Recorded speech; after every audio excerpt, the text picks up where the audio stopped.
بسم اللہ الرحمن الرحیم رب اشرح لی صدری ویسر لی امری واحلل عقدۃ من لسانی یفقہوا قولی۔ الحمد للہ المبدئ المعید الغنی الحمید ذی العفو الواسع والعقاب والصلاة والسلام علی سید الانبیاء خاتم النبیین سید المرسلین شفیع المذنبین سید الاولین والآخرین سیدنا و حبیبنا نبینا و کریمنا و مولانا محمد صلی اللہ علیہ وسلم عبدہ و رسولہ بالہدی و دین الحق ارسلہ۔ اما بعد فاعوذ باللہ من الشیطان الرجیم بسم اللہ الرحمن الرحیم۔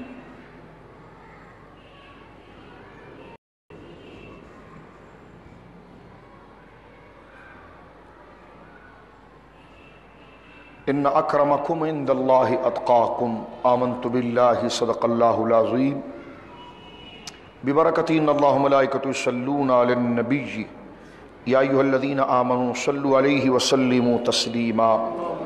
اللہم صلی علی سیدنا و مولانا محمد وبارک وسلم صلاۃ و سلام علیک یا سیدی یا حبیبی یا رسول اللہ۔ وعن محمد بن حنفیہ رضی اللہ عنہ قال قلت لأبی ای علی بن ابی طالب رضی اللہ عنہ ایھا الناس خیر بعد رسول اللہ صلی اللہ علیہ وسلم قال ابو بکر قلت ثم من قال ثم عمر وخشیت ان یقول عثمان قلت ثم انت قال ما انا الا رجل من المسلمین رواہ البخاری او کما قال رضی اللہ تعالی عنہ ببرکۃ ان اللہ ملائکۃ یصلون علی النبی یا ایھا الذین آمنوا صلوا علیہ وسلموا تسلیما۔ اللہم صلی علی سیدنا مولانا محمد معدن الجود والکرم منبع العلم والحلم والحکم وآلہ وصحبہ وبارک وسلم صلاۃ و سلام علیک یا سیدی یا رسول اللہ۔ اللہ کی حمد و ثنا نبی محترم نبی معظم باعث تخلیق ارض و سما صلی اللہ علیہ وآلہ آلہ وصحبہ وبارک وسلم کی بارگاہ مقدسہ میں انتہائی محبت و عقیدت کے ساتھ درود و سلام پیش کرنے کے بعد تمام تعریف اللہ وحدہ لا شریک کے لیے ہے۔ جمادی الثانی کا یہ مبارک و مقدس مہینہ ہمارے درمیان موجود ہے،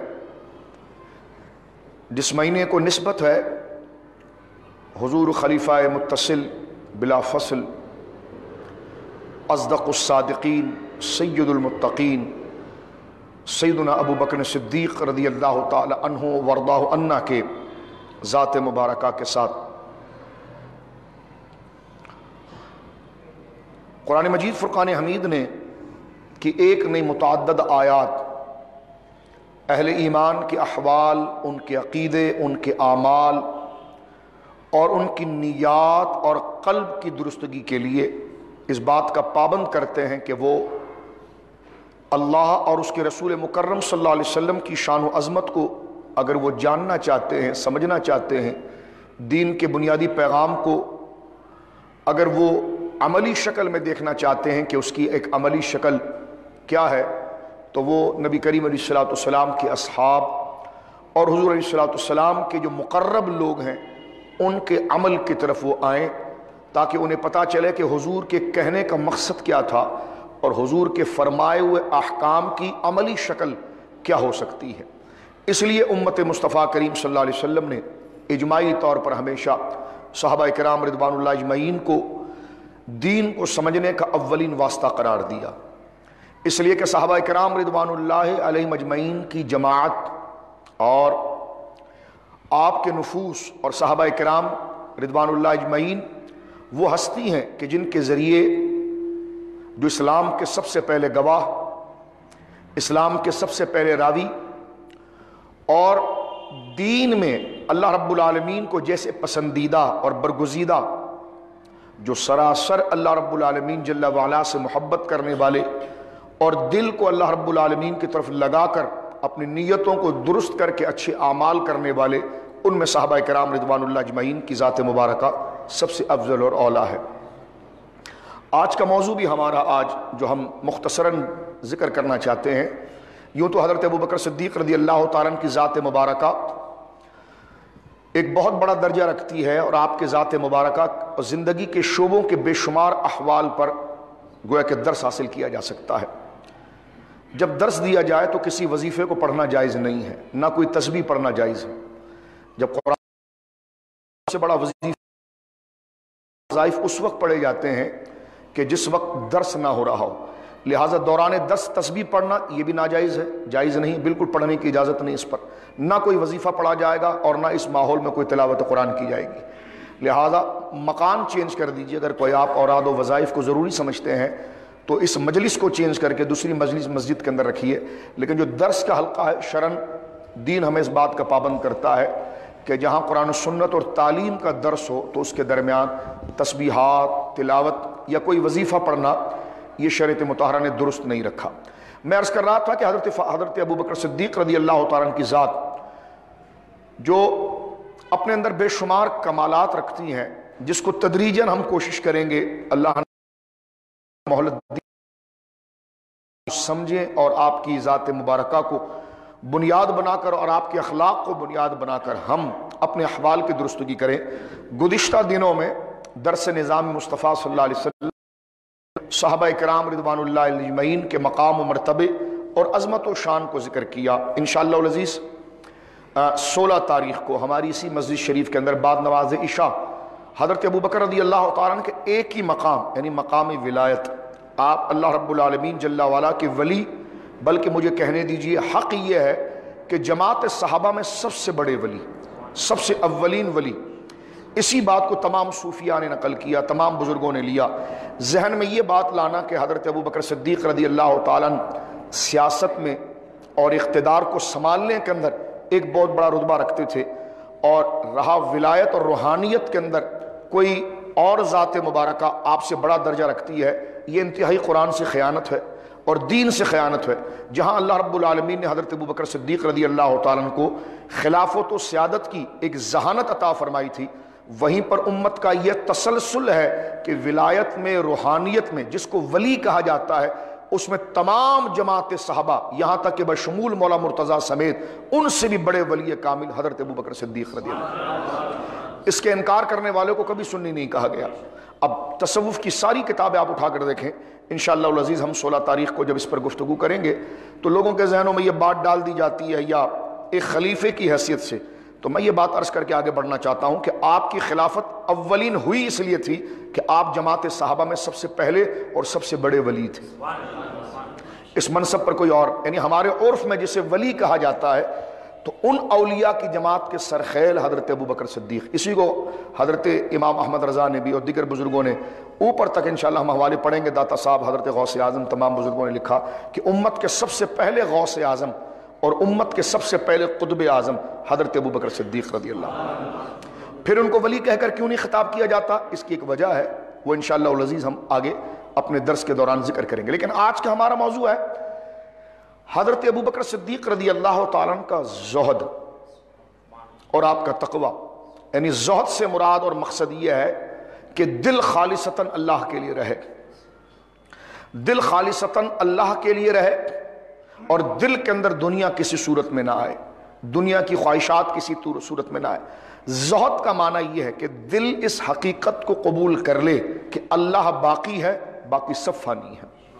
یہ تو ہم زبان سے کہہ رہے ہیں نا، لیکن دل بھی اس حقیقت کو قبول کرے اور بندہ اس پر جان اور روح کے ساتھ بالکل اس یقین کے درجے پر پہنچ جائے، جس طرح کہ دن کے اجالے میں نکلے ہوئے سورج کو دیکھتے وقت بندے کو بالکل یہ شک نہیں گزرتا کہ رات ہے، وہ سوچ ہی نہیں سکتا کہ سورج نکل آیا، رات کیسے ہو سکتی ہے۔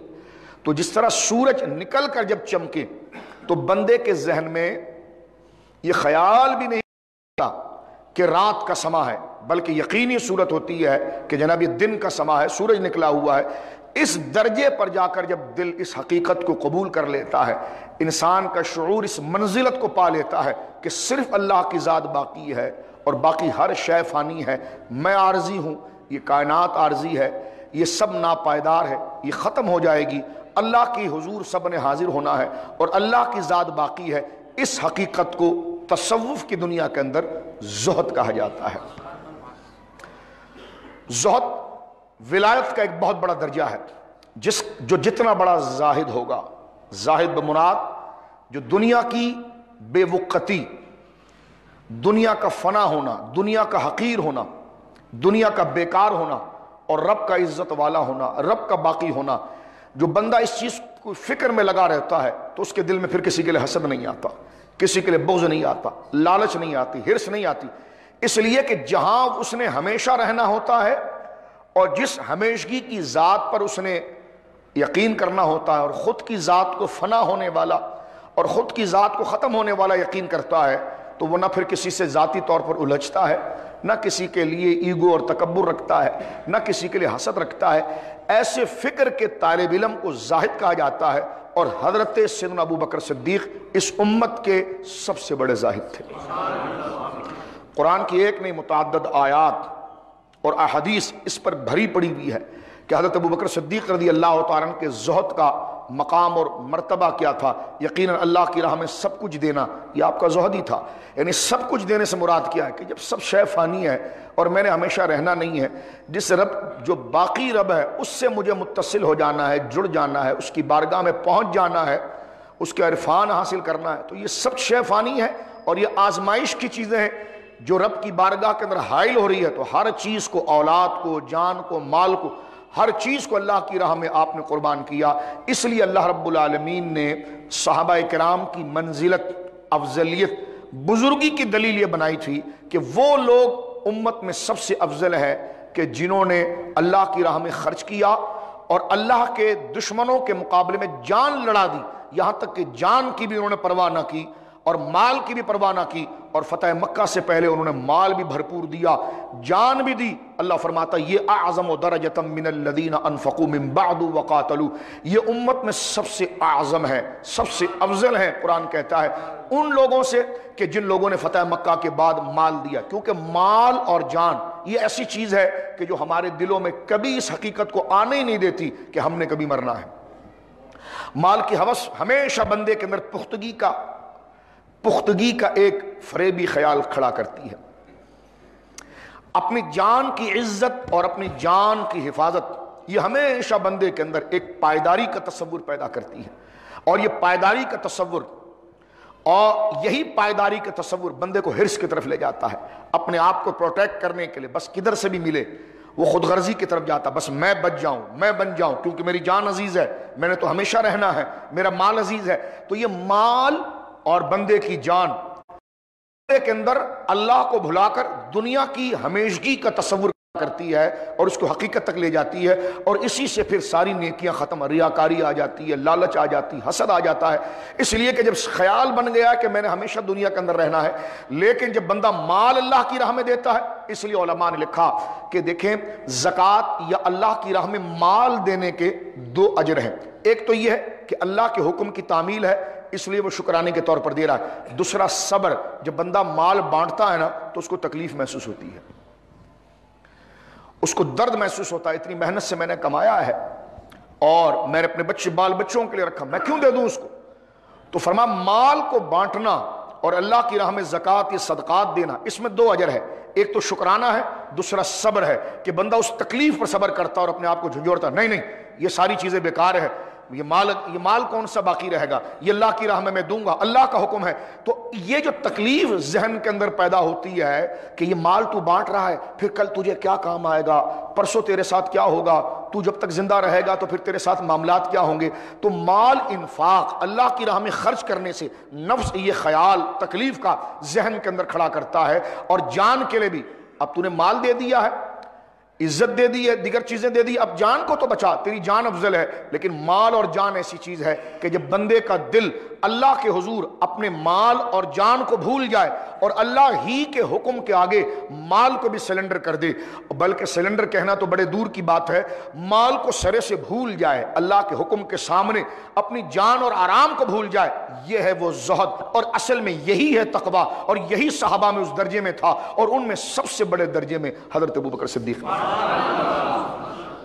اس لیے سرکار مخدوم سمنا کو بھی دیکھیں آپ، تو سلسلہ چشتیہ کی بڑی مشرف شاخ غوث اعظم کی اولاد، انہوں نے بھی فرمایا کہ سنی ہے وہ جو حضرت ابوبکر کو سب سے بڑا پیر مانے گا۔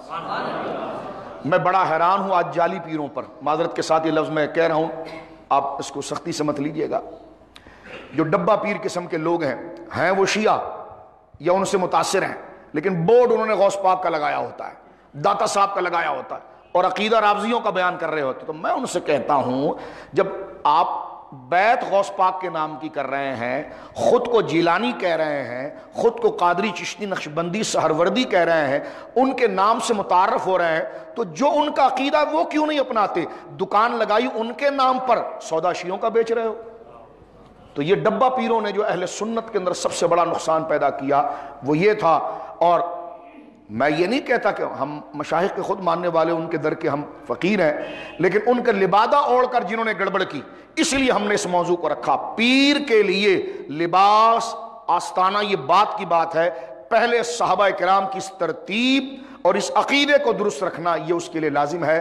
جو پیر حضرت ابوبکر کی افضلیت اور ولایت کو تمام صحابہ سے افضل نہ مانے، اس کی بیعت بھی جائز نہیں ہے، اس کو پیر بنانا بھی جائز نہیں، کیونکہ یہی عقیدہ، اور یہ کوئی ہنسنے مذاق کی بات نہیں ہے کہ آپ کیا بات کر رہے ہیں کوئی دوسری۔ میں نے کہا حضرت یہ تسبیحوں کے دانے اس پر رکھے ہوئے ہیں، نمازیں اس پر رکھی ہوئی ہیں۔ ولایت کا جب بھی حضرت داتا صاحب نے لکھا کہ ولایت کے اندر اخص مقام حضرت ابوبکر صدیق کو تھا، اخص مقام، اور یہی بات حضرت مخدوم سمنا نے ذکر فرمائی کچوچا مقدسہ میں، جو آپ کا مزار مقدسہ ہے۔ حضرت مخدوم سمنانی فرماتے ہیں کہ اہل سنت ہونے کے لیے لازم ہے کہ وہ حضرت ابوبکر اور حضرت عمر کو سب سے بڑا پیر مانے گا۔ جب تک ان کا ذکر پیروں کی صف میں نہیں کرے گا، اور پیروں کی صف میں نہیں بلکہ سب سے بڑا پیر جب تک تسلیم نہیں کرے گا، وہ بندہ سنی نہیں ہو سکتا۔ جب سنی نہیں ہو سکتا تو ہمارا پیر کب ہو سکتا، ہمارا امام کب ہو سکتا، ہمارا مرشد کب ہو سکتا؟ کئی آستانے اس پر ڈاماڈول ہو گئے، کیونکہ موٹے موٹے لفافے جو ایران سے آ گئے، یہ تائید ڈاماڈول ہو گئے۔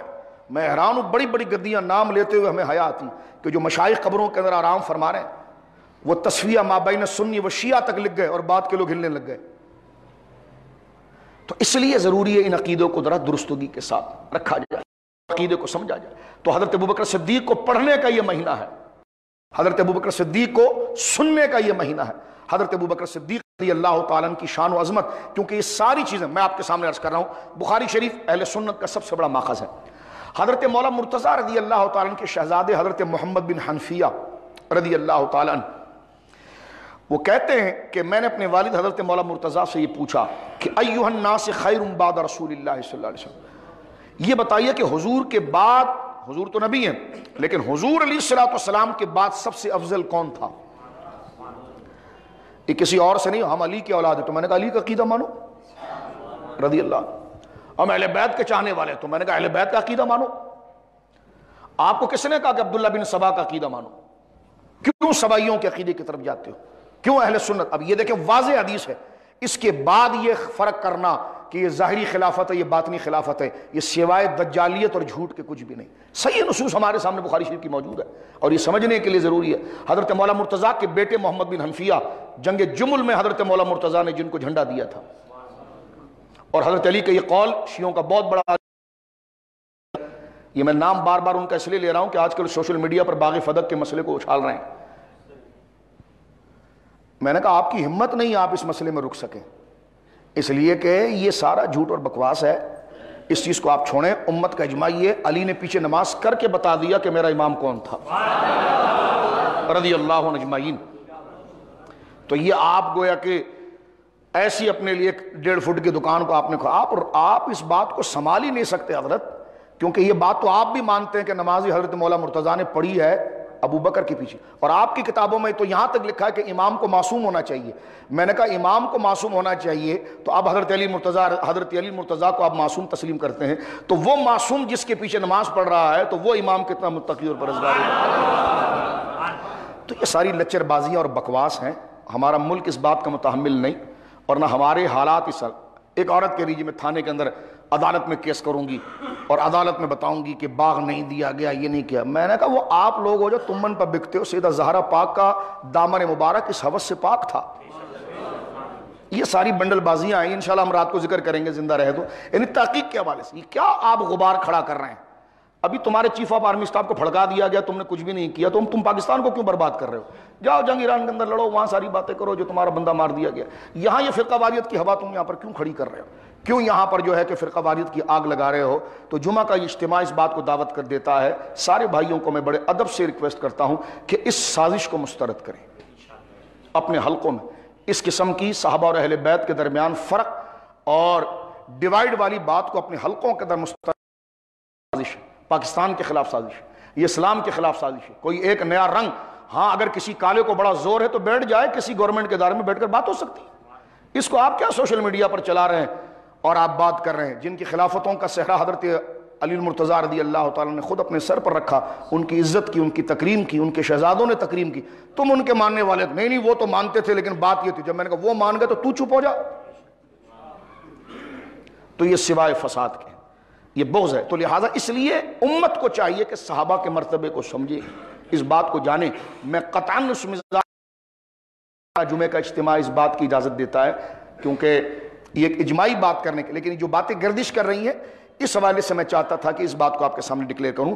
حضرت مولا مرتضیٰ رضی اللہ تعالی عنہ وردہ عنہ، ابھی جو میں آپ کے سامنے بات کرنے جا رہا ہوں، اور یہ جو نیچے چھوٹے چھوٹے کارندے بیٹھے ہوئے ہیں، آپ ہمارے سامنے آ کر کہتے ہیں کہ نہیں ہمارے خامنہی صاحب نے یہ ارشاد فرمایا ہے کہ اہل سنت فساد کو نہ چھیڑا جائے۔ تو میں نے کہا یہ نیچے جو ایجنٹ چھوڑے ہوئے ہیں ان کو کوئی روک سکتے ہیں آپ؟ ملی یکجہتی بنا کر جو آپ سنی اور شیعہ اتحاد کر رہے ہیں، تو یہ نیچے جو آپ نے آزاد چھوڑے ان کو لگام دے سکتے ہیں آپ؟ یہ آپ ہی کے بلبوتے پر بول رہے ہیں، تو یہ آپ کیا سیاست کر رہے ہیں کہ گورنر ہاؤس اور وزیر اعلیٰ ہاؤس کے اندر بیٹھ کر اتفاق کے کاغذ پہ سائن کرنا اور بعد میں جناب سوشل میڈیا کے اوپر یہ تمام چیزوں کو چلانا؟ اللہ اکبر۔ میرے بھائی، ہمارے ملک کا حال بڑا اس وقت نازک ہے، ہماری معیشت اس وقت بڑے نازک مرحلے سے گزر رہی ہے، ہمارے حالات بڑے نازک مرحلے سے گزر رہے ہیں۔ ان نوجوانوں کو ٹیلنٹ کو خراب کرنے کے لیے اس قسم کی فرقہ واریت کی بات کہ متحمل یہ ملک ہو ہی نہیں سکتا، بلکہ اسلام بھی نہیں ہو سکتا، لہٰذا اس چیز کو ہم مسترد کرتے ہیں اور اس کو بالکل ہم گویا کہ کسی خاطر کے اندر نہیں لاتے، لیکن لوگوں کے جذبات ہوتے ہیں، جمعے کا دن ہوتا ہے، ہر بندہ اپنی مرضی کی بات سننا چاہتا ہے، تو یہ چلنے والا ایک ایشو ہے جس پر میں نے تھوڑی سی بات آپ کے سامنے کی تاکہ اس کو کوئی اہمیت نہ دی جائے، ایک یاد دہانی کے لیے کہ جہاں یہ بات ہو سوشل میڈیا پر رد کریں اس کو، آپ اس کو بلاک کریں، اس کو ہٹائیں۔ اس سے یہ باتیں، پہلی بات تو جھوٹ پر مبنی ہے اور دوسری گھر جلا دیا، دروازہ جلا دیا تھا، او ہو۔ تو میں نے کہا پھر تو اپنی تقریر میں حضرت ابوبکر کیوں کہتا ہے؟ نہیں حضرت عمر نے یہ کرتے، تو میں نے کہا حضرت کیوں کہتا ہے؟ تو میں نے کہا ذرا ٹک کر بات کرو، ان کا مرتبہ یہ کہ تو حضرت کیے بغیر ان کا نام ہی نہیں لے سکتا۔ تو آپ اندازہ لگائیے ایسی مقدس ہستیوں کے اوپر جھوٹی بنڈل بازیاں اور ایسی کہانیاں لا کر فٹ کر، کوئی کہے جی آپ کیا باتیں کر رہے ہیں؟ میں نے کہا آپ دنیا میں پڑھیں، آپ کو اس بات کی پرواہ نہیں ہے، ہم حضرت ابوبکر کے زہد کی بات کر رہے ہیں، اور زہد وہ ہوتا ہے کہ جس میں بندہ دنیا کو حقیر سمجھتا ہے۔ تو دنیا کو حقیر سمجھنے کا ایک قانون یہ ہے کہ جو عزت والے لوگ ہیں ان کی عزت کو بیان کیا جائے، ان کے خلاف اگر پروپیگنڈا ہو تو اخلاق اور ضابطے دلائل کے ساتھ اپنے اور اپنی قوم کو باشعور بنایا جائے۔ لہٰذا اللہ رب العالمین پاکستان اور ہمارے بالخصوص اس صوبے سے ان شریروں اور ان صفوں میں آنے والی ایک کالی بھیڑوں سے اللہ رب العالمین محفوظ فرمائے۔ آپ محرم میں 10 دن پگڑی پھیل کے چھلانگے ممبر پر مار لیتے ہیں، بس کر لیں، بس اب اپنے پیسے پکڑ لیے، اب آپ کیا پورا سال جناب جو ہے کہ اس چیز کو آپ ادھیڑ رہے ہیں؟ اللہ رب، لیکن دیکھیے مرتضیٰ رضی اللہ تعالیٰ عنہ کی شہزادے رضی اللہ تعالیٰ عنہ کیا ذکر کرتے ہیں؟ کہتے ہیں میں نے اپنے والد حضرت مولا مرتضیٰ سے پوچھا ایُّ الناس خیر بعد رسول اللہ، حضور کے بعد سب سے افضل کون تھا؟ حضرت مولا مرتضیٰ فرماتے قال ابو بکر۔ یہ ایسا ہمالیہ ہے جس کو کوئی چوہا ہلا ہی نہیں سکتا، یہ ایسی مضبوط دلائل ہے، اس کو کوئی نہیں ہلا سکتا، قرآن اس پر پیچھے دلائل آیت میں موجود ہے۔ پھر حضرت محمد بن حنفیہ مولا مرتضیٰ کے شہزادے ہیں، جسے حضرت عباس حضرت مولا علی کے بیٹے ہیں، یہ فاطمی تو نہیں ہے لیکن مولا علی کے بیٹے مولا علی خود، یہ مجالس المومنین کے اندر قاضی نور اللہ شوستری نے لکھا ہے کہ مولا علی اس بیٹے کے بازو کو پکڑ کر کہتے تھے کہ اللہ نے میری طاقت اگر کسی کو دی ہے تو میرے بیٹے محمد بن حنفیہ کو دی ہے۔ تو یہ محمد بن حنفیہ ارشاد فرماتے ہیں کہ میں نے اپنے والد سرکار مولا مرتضیٰ سے پوچھا، اسد اللہ الغالب، جن کا ممبر پر کھڑے ہو کر نام لیا جاتا اسد اللہ الغالب، امام المشارق والمغارب، حلال المشکلات والنوائب، دفاع المعضلات والمصائب، اخر رسول زوج البتول سیدنا مولانا الامام ابی الحسن علی ابن ابی طالب کرم اللہ وجہہ۔ تو سرکار مولا مرتضیٰ نے فرمایا کہ بیٹا تم مجھ سے پوچھتا ہے کہ بعد رسول اللہ خیر بعد رسول اللہ، خیر بعد رسول اللہ، خیر بعد رسول اللہ۔ یہاں خیر سے ان لوگوں کو بھی سمجھنا چاہیے نہیں ہو کر کہتے کہ لیکن افضل وہ تھے۔ میں نے کہا خیر کا معنی کیا ہوتا ہے؟ خیر کا معنی افضلی تو ہوتا ہے، اور کیا ہوتا ہے؟ اور یہ خود پوچھا، فرما خیر بعد رسول اللہ، حضور کے بعد غیر انبیاء میں سب سے افضل حضور کی امت میں کون ہے؟ مولا مرتضیٰ نے فتویٰ دے دیا ابو بکر، وہ ابو بکر ہے۔ فرما ثم من، پھر محمد بن حنفیہ کہتے ہیں میں نے اپنے ابو سے پوچھا، یہ بخاری شریف پڑھ رہا ہوں میں آپ کے سامنے، یہ ابو داؤد شریف کے اندر بھی روایت موجود ہے، یہ بخاری شریف 3671 حدیث کا نمبر ہے کتاب المناقب کے اندر، اور ابو داؤد کے اندر 4629، یہ ابو داؤد کے اندر روایت موجود ہے کہ کہنے لگے ہم تو اس کتاب کو نہیں مانتے، تو میں نے کہا پھر میں آپ تقریر بھی آپ سے نہیں کر رہا، یہ تو اہل سنت سے بات ہو رہی ہے۔ تو کہتے ہیں میں نے اپنے ابو سے پوچھا ثم من، کہ ابو بکر کے بعد ابا حضور علی بتائیے امت میں کون افضل تھا؟ فرما ثم عمر، مولا مرتضیٰ نے فرمایا وہ عمر تھے۔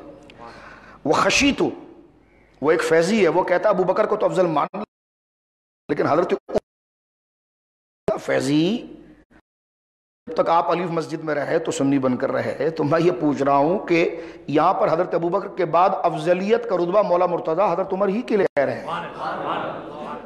تو پھر آپ ارشاد فرماتے ہیں کہ خشیت حضرت، پھر میں ڈرا، کیونکہ میں نے اپنے والد سے جب پوچھا کہ حضور کے بعد افضل کون ہے یعنی غیر انبیاء میں، تو کہا ابو بکر، پھر کے بعد کون ہے؟ فرما عمر۔ تو حضرت محمد بن حنفیہ کہتے پھر مجھے ڈر لگا، اور ڈر میں نے پوچھا وہ خشیت عثمان، مجھے ڈر لگا کہ اگر میں پھر پوچھوں گا کہ حضرت عمر کے بعد کون ہے تو آپ حضرت عثمان کا نام لیں گے، تو کہتے ہیں میں نے یہ تو نہیں پوچھا کہ پھر کون، لیکن میں نے سوال یہ کیا ثم انت، پھر آپ ہیں، پھر آپ ہیں؟ تو حضرت مولا مرتضیٰ نے فرمایا ما انا الا رجل من المسلمین، فرمایا میں مسلمانوں میں سے ایک مرد ہوں۔ یہی بات نہج البلاغہ کے اندر دیگر اور جگہوں پر موجود ہے۔ تو یہ دیکھیے کہ حضرت ابوبکر صدیق رضی اللہ تعالیٰ کے زہد و تقوی کے حوالے سے اس بات کو یہاں پر تفصیل کے ساتھ ذکر کیا گیا۔ میں عرض کر رہا تھا زہد کی تعریف کو ہم سمجھ گئے ہیں۔ زہد کا معنی یہ ہے کہ جس نے دنیا کو حقیر جانا ہو اور اللہ اس کے رسول کے قول پر عمل۔ میں جامع ترمذی کی حدیث مزید پیش کرتا ہوں، اتنا بڑا واقعہ ہے حضرت ابوبکر سیدنا عمر کے بارے میں۔ نبی کریم علیہ السلام ارشاد فرماتے قال بینما رجل یرعی غنما، ایک واقعہ حضور نے ڈسکس کیا لوگوں کا امتحان لینے کے لیے۔ ایک عجیب بات تھی کہ جس کو کوئی مان نہیں سکتا تھا کہ ایسا کیسے ہو سکتا ہے، تو یا لوگوں کے امتحان کے لیے، اور کیا فہم کیا؟ فرمایا بینما رجل یرعی غنما، فرمایا ایک جنگل تھا، اس میں ایک آدمی بکری چرا رہا تھا۔ سرکار فرماتے ہیں جامع ترمذی کی حدیث ہے، حدیث نمبر 3695 3695، آپ فرماتے ہیں سرکار کے ایک آدمی امتحان لینے کے کہ لوگوں پر اللہ سب کچھ کر سکتا ہے، اس پر لوگوں کا یقین کیسا ہے، تو اس پر حضور نے ایک ایگزامپل دی، اور ایگزامپل کے ذریعے حضور نے مثال دی، اور اس مثال کے ذریعے لوگوں کے ایمان کو جانچنے کے لیے مثال دی۔ فرمایا ایک بندہ وہ جنگل کے اندر بکری چرا رہا تھا، فرمایا کہ یرعی غنما لہو اذا جاء الذئب ذئب فاخذ شعتا، یہاں تک ایک بھیڑیا آیا اور اس نے اس کی بکری کو دبوچ لی۔ سرکار فرماتے ہیں فجاء صاحبها، تو جو اس کا مالک تھا بکریوں کو، وہ آگے ڈنڈا لے کر بڑھا، فانتزع منه، اور بھیڑیے کو مارا اور بکری سے چھڑایا۔ تو جب بھیڑیا دور بھاگا فقال الذئب، تو پھر بھیڑیے نے انسانی آواز میں بات کرنا شروع کی۔ دیکھیں کتنی عجیب بات ہے، بھیڑیا انسانی آواز میں کیسے بات کر سکتا ہے؟ اس کو حضور واقعے کے طور پر لا رہے ہیں۔ بھیڑیے نے انسانی آواز میں بات کی اور اس نے کہا بھیڑیے کیف تصنع بہا یوم السبع یوم لا راعی لہا غیری، آج تو اس کو مجھ سے چھڑا رہا ہے، لیکن ایک دن امتحان کا ہوگا جس دن لوگوں کی گردنیں پکڑی جائیں گی۔ بھیڑیے نے کہا انسانی زبان، اس دن کون کس کو چھڑائے گا؟ تو سرکار فرماتے دیکھو یہ بڑی عجیب بات ہے، تو سرکار فرماتے ہیں قال رسول اللہ آمنت بذالک، ہاں ایسا ہو سکتا ہے، میں اس پر ایمان لایا۔ حضور کہتے ہیں ہاں فآمن، اب ترتیب دیکھیں، فرمائیے واقعہ کہ یہ کیسے ہو سکتا ہے کہ بھیڑیا بات کرے یہ کرے؟ تو سرکار فآمنت بذالک انا ابو بکر و عمر، فرمائیے بات عجیب تو ہے لیکن خدا کی قدرت پر مجھے اتنا بھروسہ ہے کہ میں اس پر ایمان لایا، میرے ساتھ ابو بکر بھی لایا، عمر بھی لایا۔ یعنی یقین آپ ان ہستیوں کا آپ دیکھیے، توکل دیکھیے کہ ان کے یقین اور اعتماد ذات باری پر اور یقین کامل پر، اللہ کی توحید اور قدرت باہرہ پر ایسا یقین ہے کہ ان کے یقین اور ایمان کی گواہی رسول اللہ اپنے ایمان کے ساتھ بیان کرتے ہیں۔ فآمنت بذالک ابو بکر و عمر، فرمایا ہاں علم مثال اگر کسی کو سمجھ میں آئے نہ آئے یہ کیسے ہو سکتا ہے؟ حضور نے فرمایا نہیں، لیکن اللہ رب العالمین قادر مطلق ہے، میں تو اس پر ایمان لایا، ابو بکر اس پر ایمان لایا، عمر اس پر ایمان لایا۔ حضرت ابو بکر صدیق رضی اللہ تعالیٰ عنہ کے زہد کا مقام یہ تھا، حال یہ تھا، دنیا سے یعنی بے رغبتی۔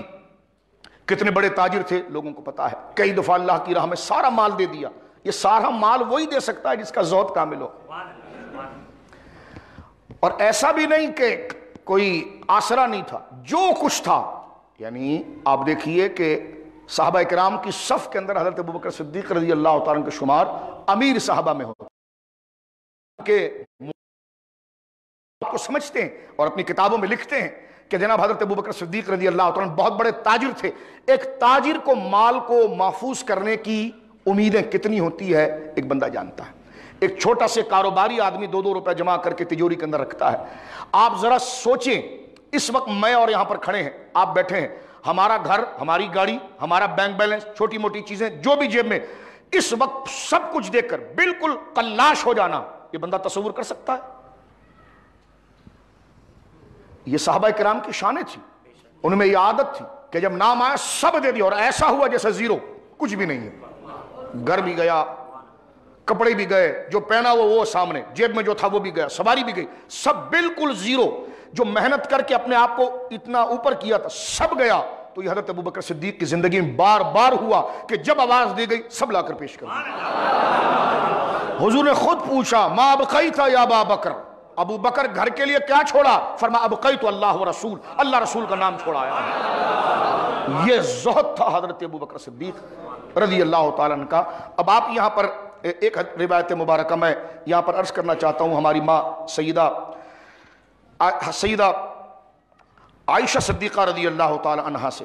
سیدہ عائشہ فرماتی ہیں جب حضرت ابوبکر صدیق رضی اللہ تعالیٰ عنہ پر وصال کا وقت آیا، یعنی وفات کا وقت قریب آ گیا تھا، تو آپ نے جو کپڑا پہنا ہوا تھا آپ نے فرمایا اس کو اتار لو مجھ سے اور اسی کو دھو، اس کو جو بدن پہ میرا کپڑا ہے اس کو اتارو اور کوئی چادر سے میرے بدن کو ڈھانپ دو، اپنے بیٹے سے کہا، اور اس کو دھو اور اسی دھلے ہوئے کپڑے میں مجھے کفن دینا۔ تو حضرت عائشہ صدیقہ رضی اللہ تعالیٰ نے کہنے کی کہ ابا جی کفن تو نئے کپڑے میں دیا جاتا ہے۔ فرمایا نیا کپڑا تو ان کے لیے جو زندہ رہیں گے، جو بعد میں رہیں گے۔ یہ زہد آپ دیکھیے، دنیا سے لاپرواہی آپ دیکھیے، استغنا دیکھیے۔ فرمایا یہ کفن تو پھر پیپ اور خون میں مل دیا جاتا ہے، یعنی انکساری آپ فرما رہے ہیں۔ آپ کے نام سے تو جو آپ کے عاشق ہے وہ قبروں میں زندہ ہے، لیکن آپ زہد کی بات کر رہا ہوں، دنیا اور دنیا کی نعمتوں سے لاپرواہی اور اللہ کی حضور حاضری۔ فرمایا اسی کپڑے کو میرے دھو دینا اور دھو کر یہی کپڑا مجھے پہنا کر کفن دینا۔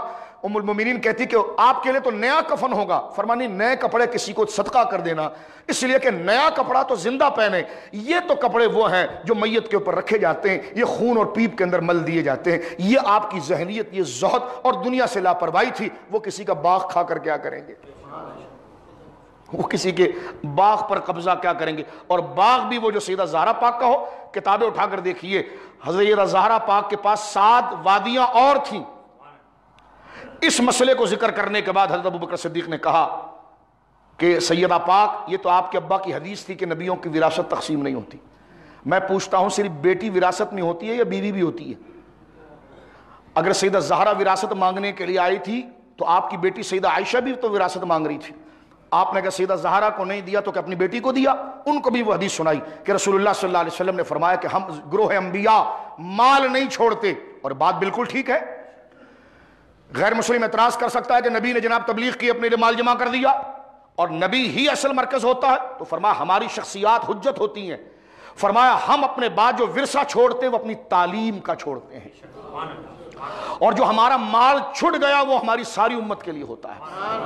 حضرت ابوبکر صدیق نے جب حدیث بیان آپ نے اس کو قبول، اور پھر سیدہ کے سامنے سر جھکا کر ابوبکر صدیق کہنے لگے کہ سیدہ پاک یہ نعمتیں اور یہ گھر میرے پاس ہے، یہ سب میں آپ کے سامنے پیش کرتا ہوں۔ اگر آپ مال کی بات کریں تو یہ میرا سب کچھ حاصل ہے، حضور کی وراثت یہ اللہ کا حکم ہے، میں یہ نہیں دے سکتا۔ حضرت مولا مرتضیٰ نے کندھے پر ہاتھ رکھ کر فرمایا علی، فرمایا ابوبکر رہنے دو، ہمیں تم پر اعتماد ہے، تم نے جو بات کر دی ہم نے اس پر یقین کر لیا۔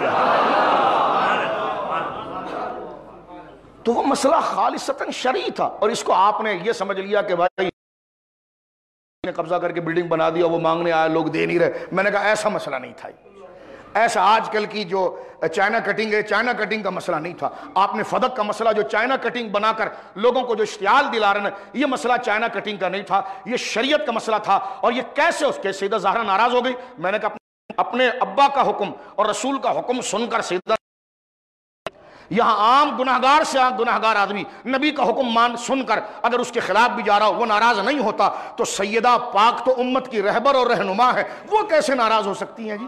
وہ تو راوی کا اپنا ایک تبصرہ ہے. تو آپ اس پر غور کریں. بات کو میں ختم کرتے ہوئے یہاں پر عرض کرنا چاہتا ہوں، حضرت ابوبکر صدیق رضی اللہ تعالیٰ کا زہد اور تقویٰ. دیکھیں ایگو بڑی عجیب چیز ہے، تکبر ایک بڑی عجیب چیز ہے. تکبر وہ چیز ہے جو لوگوں کو ذلیل سمجھتا ہے.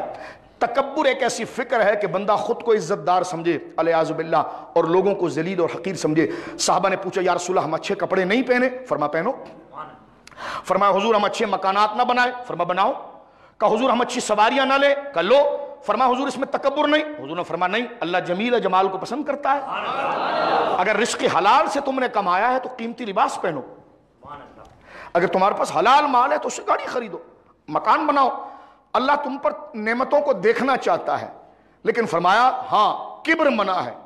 پوچھا گیا حضور کبر کیا ہے؟ فرمایا کبر یہ ہے کہ تو اپنی گاڑی کو دیکھ کر چلنے والے کو حقیر سمجھے، تو اپنے بڑے مکان کو دیکھ کر جھونپڑے والے کو حقیر سمجھے. تو لہٰذا کبر کا معنی یہ ہے کہ اگلے کو حقیر اور ذلیل سمجھنا، یہ کبر ہے. اور یہ کبر وہ ہے جو تقوی کے خلاف ہے، اور جس میں کبر نہیں رہا وہ ولی ہو گیا. میں نے ایمان کی دلیل دی. اب صحیح بخاری شریف کی میں ایک آخری حدیث پڑھ کے گفتگو کو ختم کرتا ہوں. یہ ان کے مرتبے اور مقام کے لیے بھی ہے، اور میرے بڑے بھائیوں بزرگوں یہ میرے اور آپ کے لیے عمل کے لیے بھی ہے کہ حضرت ابوبکر صدیق کی زندگی زہد والی تھی. تو آج میں اپنی زندگی میں ان کی تعلیم کو کیسے لاؤں؟ آپ کیسے تعلیم کو لے کر آئیں؟ حضرت ابوبکر صدیق رضی اللہ تعالیٰ کے ایک امر حضرت عبداللہ ابن عمر بیان کرتے ہیں، حدیث نمبر 3665 بخاری شریف. وہ کہتے ہیں قال رسول اللہ صلی اللہ علیہ وسلم، حضور سید عالم نے فرمایا من جر ثوبہ خیلا. حضور فرماتے ہیں جو ٹخنے کے نیچے کپڑا تکبر کی نیت سے گھسیٹے. جس طرح آج کل ہمارے معاشرے میں گریبان کھولنا ایک بڑی عجیب سی علامت ہے، قبر کی علامت ہے کہ بھائی بہت بڑے بدماش ہیں، بہت بڑا یہ لوگوں کو ڈرائے گا. جس طرح آج گریبان کھول کر چلنا ایک بڑائی کی اور ایک نخوت کی علامت ہے، اس طرح اہل عرب کے اندر لمبی لمبی تہبندیں وہ پہنتے تھے. جس طرح آج بھی کئی دیہاتوں کے اندر ہوتا ہے، یعنی تہبند پہن لی لیکن اس کا چھیڑا اتنا لمبا ہے کہ وہ آگے چل رہا ہے اور پیچھے اس کی تہبند جو ہے وہ زمین کو گھسیٹ رہی ہے. جس طرح پرانے زمانے کے بادشاہوں کے جبے ہوتے تھے، وہ آگے جا رہے ہیں پیچھے جبہ رگڑ رہا ہے. تو یہ عرب میں کبر کی علامت تھی، اس لیے سرکار نے ٹخنے سے نیچے کپڑا کرنے کو منع کیا. نیت کبر سے، کبر کی نیت نہ ہو تو وہ حکم پھر اس کے اوپر نہیں آتا. اب حدیث دیکھیے کیا ہے. فرمایا من جر ثوبہ خیالا. حضور نے فرمایا جو اپنے کپڑے کو ٹنگائے، لمبا کرے ٹخنوں سے نیچے تکبر کے ساتھ، لم ینظر اللہ الیہ یوم القیامہ، اللہ قیامت کے دن اس کے منہ کو نہیں دیکھے گا. کہ جو تکبر کے لیے کام کرے. فقال ابو بکر، حضرت ابو بکر کھڑے ہوئے کیونکہ آپ کا پیٹ جو تھا وہ تھوڑا بڑا ہوا تھا،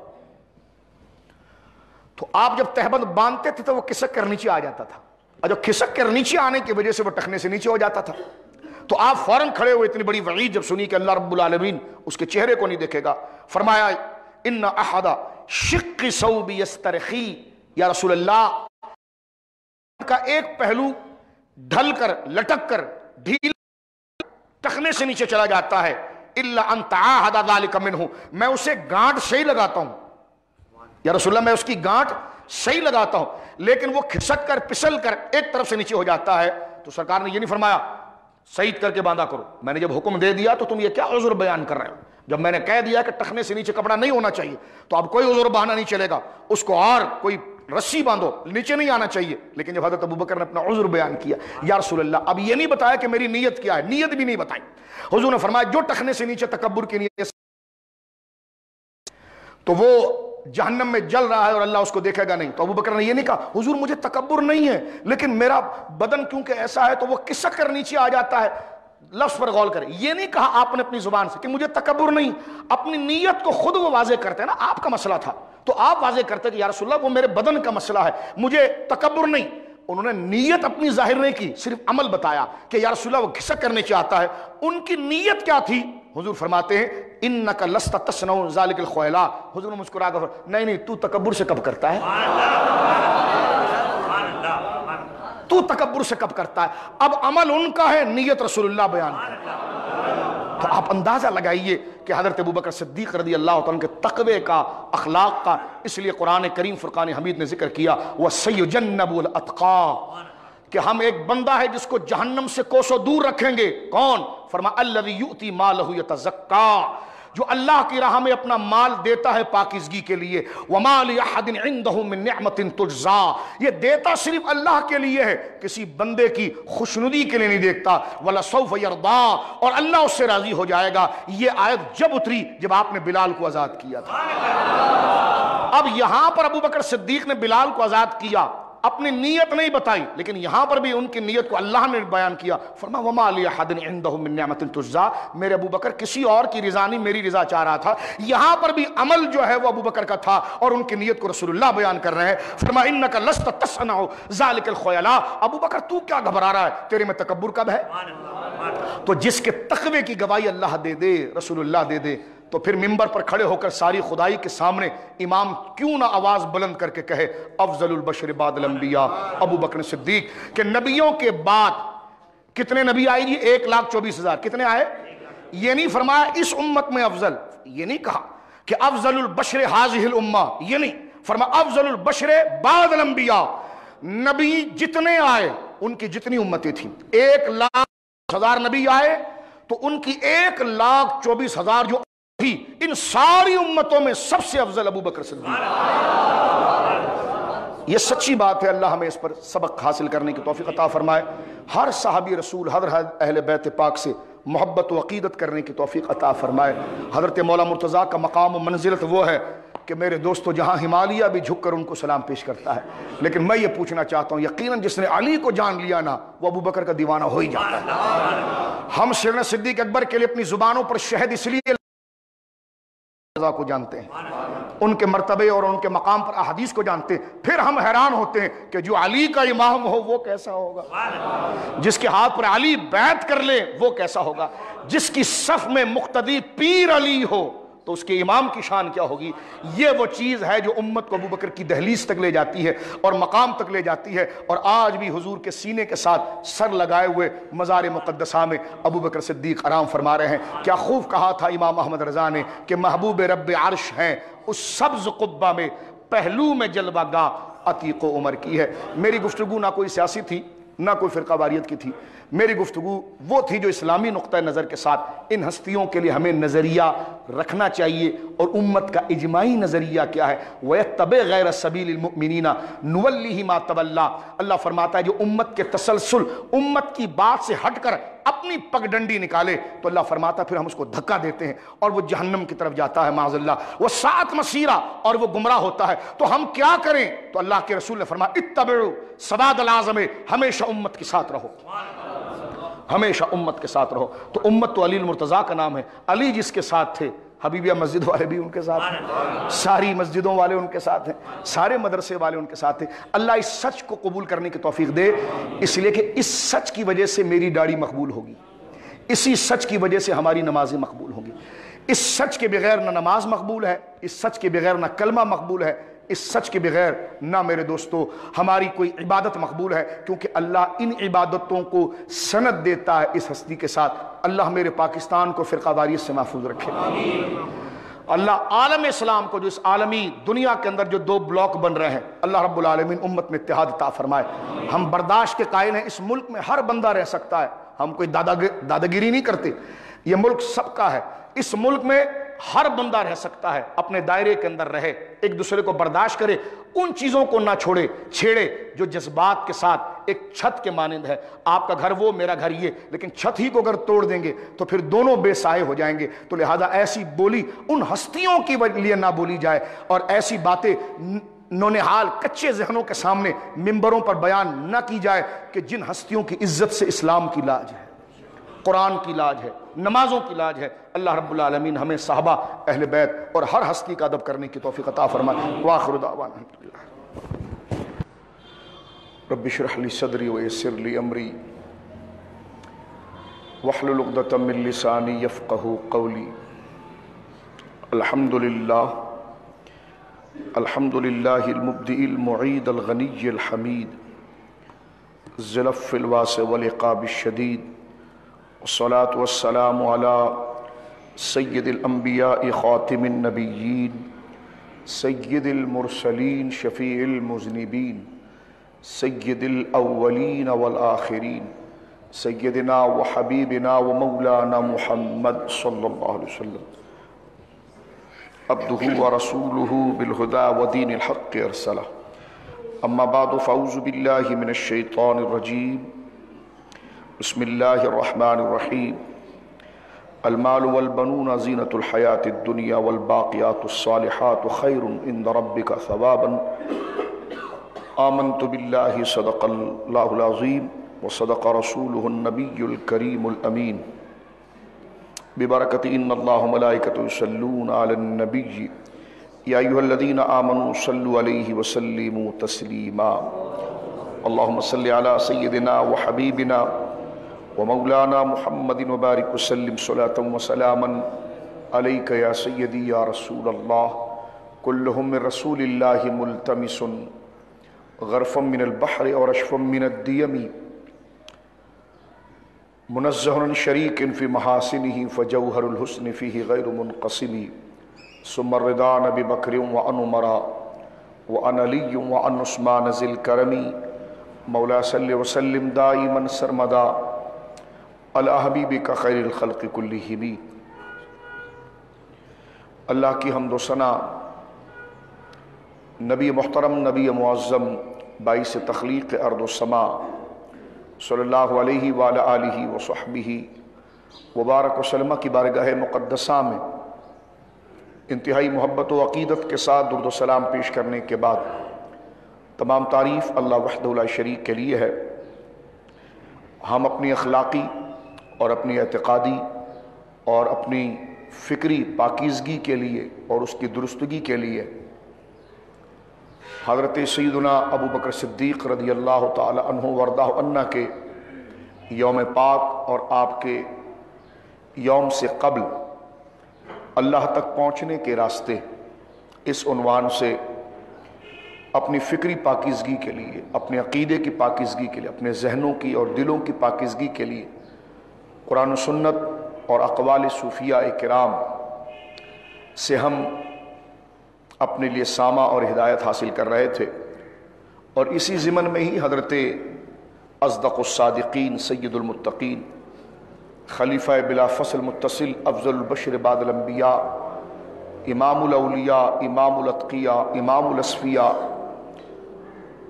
بعد مصطفیٰ کریم صلی اللہ علیہ وسلم تمام صحابہ اور تمام روئے زمین کے ہر فرد سے، حضرت آدم سے لے کر قیامت کے سرے تک، انبیاء کے بعد ہر اصفیاء، ہر اتقیاء، ہر ازکیاء سے افضل اور اولا حضرت ابو بکر صدیق رضی اللہ تعالی عنہ کے یوم پاک کو ہم نے اس کے ساتھ متصل کیا. اور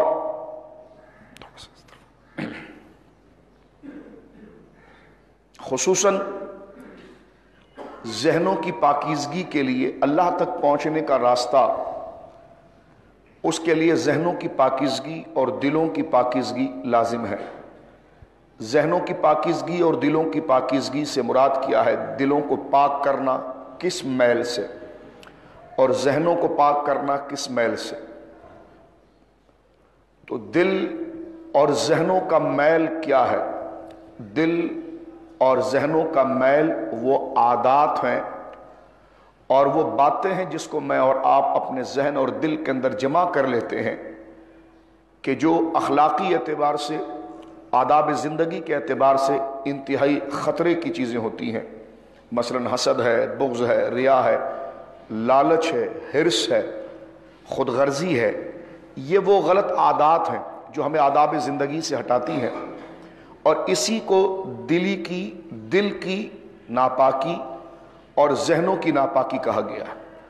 اور جو چیزیں اس کو پاک کرتی ہیں اسی کو دل کو پاک کرنے کا سامان اور دلوں کو جب تک پاکیزگی اور فکر کو جب تک پاکیزگی، خیالات کو جب تک پاکیزگی حاصل نہیں ہوگی، اس وقت تک اللہ رب العالمین جل وعلا کی معرفت، کلمہ توحید کی لذت، ایمان کا ذائقہ ہمارے ذہنوں پر نہیں آ سکتا۔ حضرات صوفیاء کرام سے اس بات کو ذکر کیا گیا کہ جب ہم اس بات کو سمجھ لیتے ہیں کہ دلوں کی پلیتی اور دلوں کی ناپاکی اور دلوں کی گندگی کفر ہے، شرک ہے، بدعات ہے عقیدے کے اندر، اور اخلاق کے اندر خود غرضی ہے، لالچ ہے، حرص ہے، نخوت ہے، ایگو ہے، تکبر ہے اور حسد ہے، یہ عقیدے کی اور اخلاق کی گندگی ہے۔ تو ان سے دلوں کو پاک کس طرح کیا جا سکتا ہے؟ تو یقیناً کلمہ توحید کے ذریعے بندہ اللہ رب العالمین کی ذات، وحدانیت اور نبی کریم علیہ الصلوۃ والسلام کی رائی ہوئی شریعت پر ایمان لانے کے بعد اپنے آپ کو دل کے اندر پڑے ہوئے وہ بد عقیدگی اور جو عقیدے کے اعتبار سے گندگی ہے وہ صاف ہو جاتی ہے۔ لیکن اخلاق اور آداب کے اعتبار سے، کیونکہ اگر عقیدے کے حوالے سے ہمارے ذہن کے اندر توحید کی روشنی آ جائے، اللہ کے ہونے کی، اس سے ملاقات کی، اور وہی قادر مطلق ہے، وہی ہمارا خالق و معبود برحق ہے، نبی کریم علیہ الصلوۃ والسلام اس کے محبوب اعظم، پیغمبر اعظم، رسول اعظم ہے اور آخرت حق ہے، تو یہ عقیدے کے اندر پاکیزگی کی باتیں ہیں جو ہمارے ذہنوں سے شرک، کفر، الحاد یا کائنات کی کسی بھی شے کو جو ہم مؤثر سمجھنے لگ جاتے کہ بس اس سے ہمارا کام ہو جائے گا، اب ہمیں کسی کی حاجت نہیں، تو یہ خلاف توکل اور خلاف عقیدے کی جو گندگی ہے وہ توحید سے اور رسالت کے عقیدے کو پورے طور پر دل سے قبول کرنے سے ختم ہو جاتی ہے۔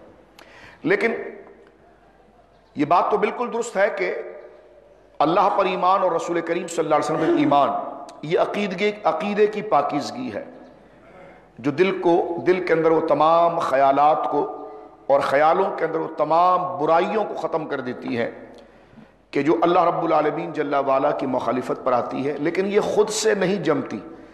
اس کے لیے جس طرح کہ ایک چھت، اصل ہمارا ذریعہ چھت ہے، لیکن چھت کے لیے پلرز ہونے چاہیے۔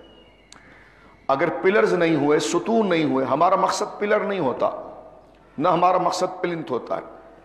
اصل مقصد یہ ہوتا ہے کہ ہم دھوپ سے، گرمی سے، سردی سے بچ جائیں، اس کے لیے ہمیں چھت حاصل ہو جائے۔ تو چھت عقیدہ ہے اور اس کے پلرز جو ہیں وہ اخلاق اور آداب ہیں۔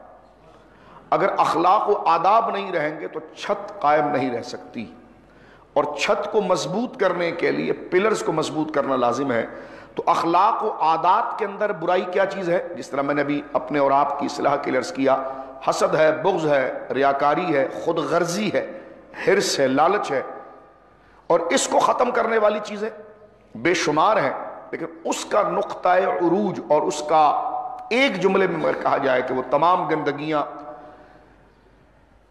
اس زوردار بات کو دل میں، اس سچی بات جو اس قدر زوردار اور مضبوط ہے کہ اگر میں اور آپ اپنے ذہنوں میں اور اپنے خیال میں اس کو جگہ دے دیں تو یہ حرص، لالچ، خود غرضی، بغض، انانیت، عجب، خود نمائی، خود کی تعریف، یہ تمام اخلاقی برائیاں ہیں، ان تمام کے وہ بکھیے کھیڑ دیتی ہے اور اس کو دل سے بالکل دفع اور باہر کر دیتی ہے۔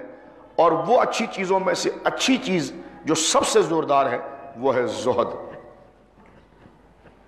جس پر ہم گزشتہ 3-4 جمعے سے بات کر رہے تھے۔ زہد کے بارے میں حضرت جنید بغدادی رحمۃ اللہ علیہ نے اس کی ایک تعریف فرمائی ہے۔ علامہ ابو القاسم القشیری رحمہ اللہ اس کو بیان کرتے ہیں۔ یہ تقریر نہیں ہو رہی ہے، میرے اور آپ کی تربیت ہو رہی ہے، کیونکہ زہد اگر ہمارے دل میں آ گیا، زہد کا نظریہ، زہد کی بات، زہد اگر ہم سمجھ گئے، عربی زبان کا لفظ ابھی ہم سمجھتے ہیں اس کو، یہ اگر آ گیا تو یہ خود ساری برائیوں کو دھکا لگا کر دل سے باہر کر دیتا ہے۔ حرص کو نکال دے گا، حسد کو نکال دے گا، لالچ کو نکال دے گا، بغض کو نکال دے گا۔ لیکن زہد اتنی طاقتور چیز ہے کہ اس کو لانا تھوڑا مشکل ہے، لیکن اگر یہ آ جائے اور رفتہ رفتہ یہ اپنی جگہ کو پکڑتا چلا جائے تو یہ تمام گندگیوں کو باہر کر دے گا۔ میں نے گزشتہ بھی درس عرض کیا ہے کہ جب تقریر ہوا کرے، درس ہو، تو اس دوران وظیفہ پڑھنا جائز نہیں ہے۔ نہ تسبیحات پڑھ سکتے ہیں آپ اور نہ کوئی وظیفہ پڑھ سکتے ہیں۔ ہاں وظائف پڑھنے تو آپ باہر، مسجد شریف بڑی ہے، جائیں، لیکن جو درس کے حلقے کے اندر ہے تو سب سے بڑا وظیفہ یہ میرے اور آپ کے لیے یہ تلقین ہے۔ یہ نہیں کہ میں تلقین کر رہا ہوں، یہ قرآن و سنت کی بات ہے جو میرے اور آپ کے دل کی اصلاح کے لیے۔ سب سے بڑا وظیفہ یہ ہے کہ ہم عمل کی نیت کے ساتھ اس کو سنیں اور بیان کریں۔ تو میں عرض کر رہا تھا کہ ہمارے اخلاق اور اللہ سے جو رشتے کو توڑنے کے اندر یا اسے پھیکا کرنے کے اندر سب سے خطرناک جو چیز ہے وہ یہ برے اخلاق ہیں، حسد ہے، حرص ہے، لالچ ہے، خود نمائی ہے۔ یہ بندے کو اپنے اندر ایک خدا کا تصور دیتے ہیں معاذ اللہ،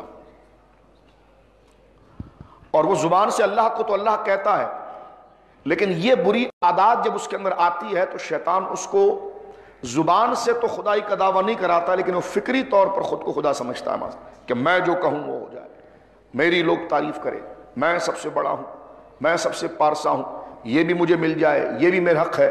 تو یہ جو فکری طور پر شیطان اس کے اندر ایک العیاذ باللہ خدائی کا تصور کھڑا کرتا ہے، یہی وہ ناپاکی ہے اور یہی سب سے بڑی گندگی ہے جو اسے خدا کو سمجھنے کبھی نہیں دیتی، اور اسے اسلام اور ایمان کے ذائقے کو کبھی سمجھنے نہیں دیتی، یہاں تک کہ وہ اسی فراڈ کے اندر اور اسی دھوکے کے اندر الجھا ہوا رہتا ہے اور موت سامنے آ جاتی ہے، اور موت کا ٹائم آ جاتا ہے، اور اس وقت وہ تب اس کو سمجھ میں آتا ہے کہ نہ میں نے رہنا تھا، نہ میرے کہنے سے کچھ ہو سکتا تھا، اور اس وقت پھر کچھ بھی نہیں ہو سکتا۔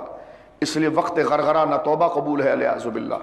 غرغرے سے مراد کہ جب نزا کا وقت آئے تو انسان کے حلق سے لمبے لمبے خراٹے نما سانسوں کی آواز آتی ہے، اللہ ہمیں محفوظ فرمائے اور ہمارے لیے آسانی فرمائے۔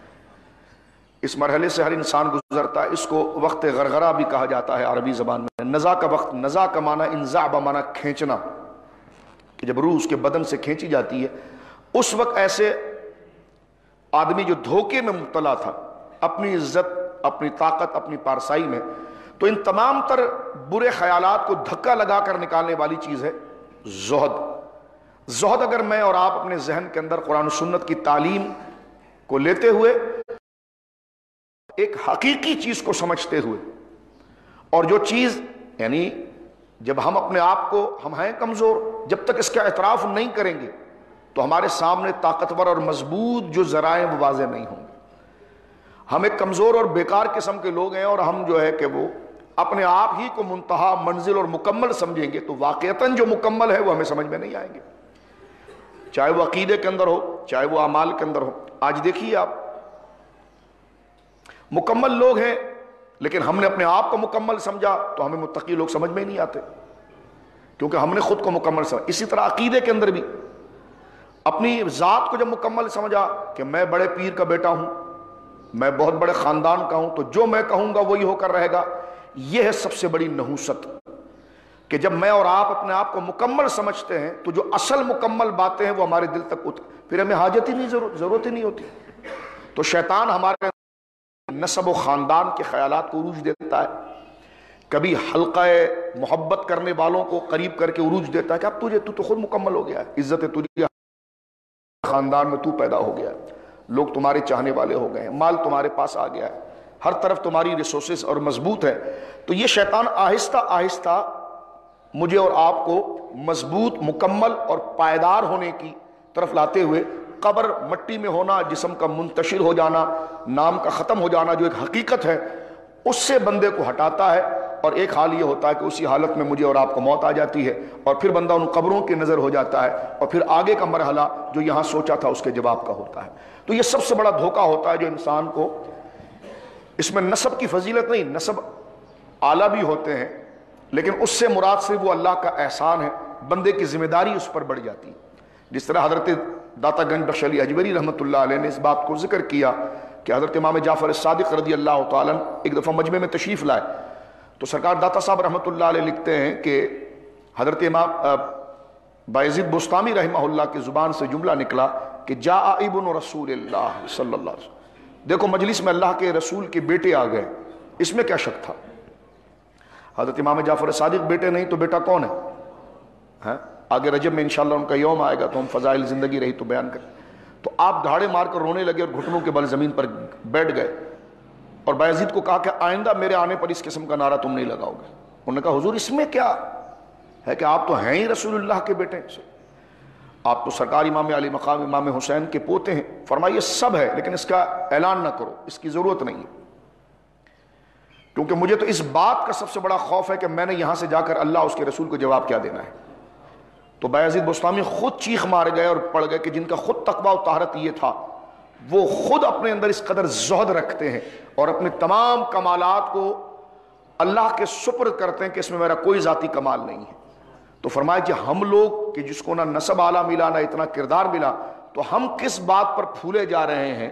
تو لہٰذا سب سے گندی چیز یہ ہے جو بندے کے اندر یہ پیدا ہوتی ہے، خاندان کے طور پر بھی پیدا ہوتی ہے، آ سکتی ہے اگر بندہ تربیت یا صحبت اچھی نہ رکھے، یا حلقے کے حوالے سے بھی آ سکتی ہے کہ جو چاہے وہ بولتا رہے. تو ان تمام چیزوں کو مختصری کے ختم کرنے والی چیز ہے زہد.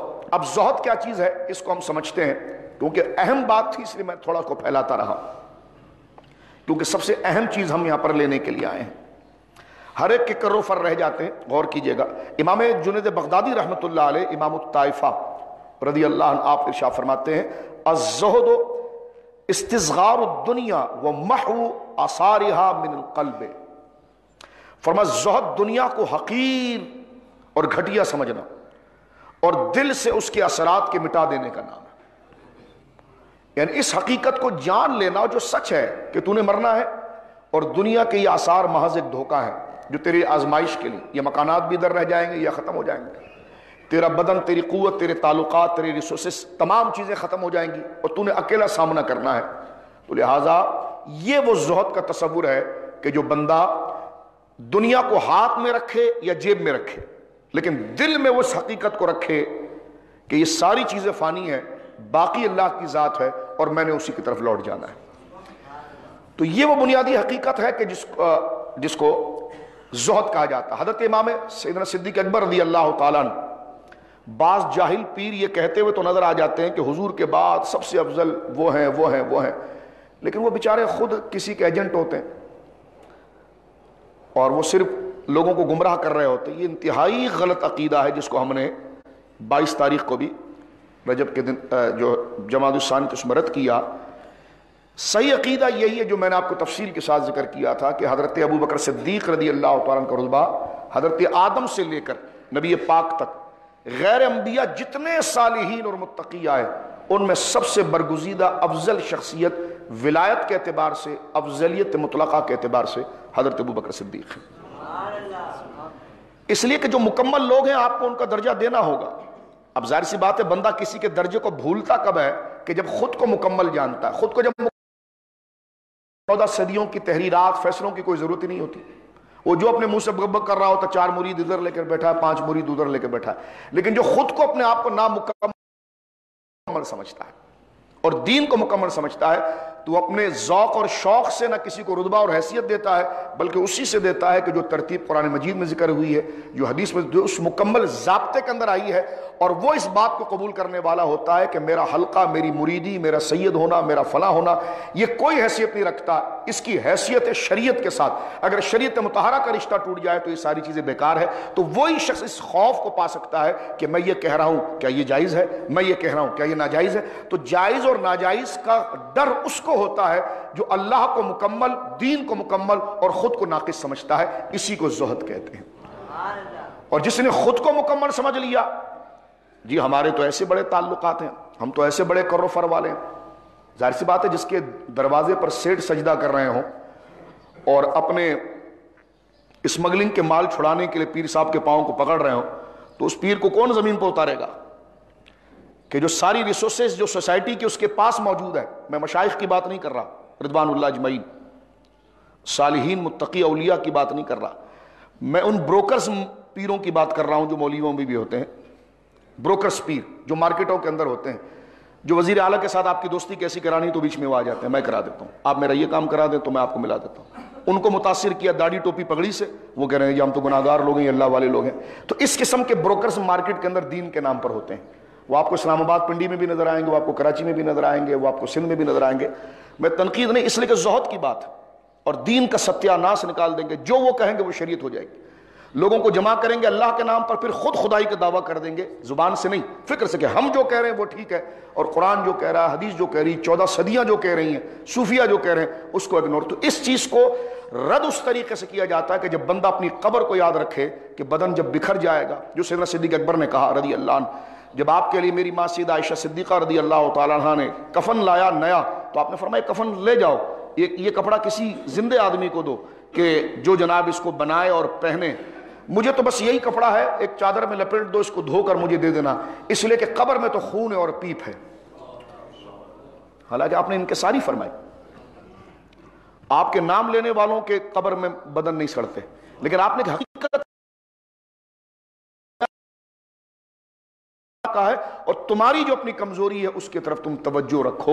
اگر تم نے ہر چیز کو اپنی ذات کی طرف رکھ دیا کہ میں ہی اس کا مستحق تھا, تو پھر تمہیں ہر چیز کا مستحق اللہ کو کرنا تھا. اگر تم نے خود کو کر لیا تو پھر نہ تمہیں توحید سمجھ میں آئے گی, نہ شریعت کی بالادستی. تم خود پھر قانون بنتے چلے جاؤ گے, خود تم پھر ایک نظام بنتے چلے جاؤ گے, اور اس نظام پر سب کو گراؤ گے, جس طرح کہ اکبر بادشاہ اور دیگر سلاطین اس قسم کے کرتے ہیں.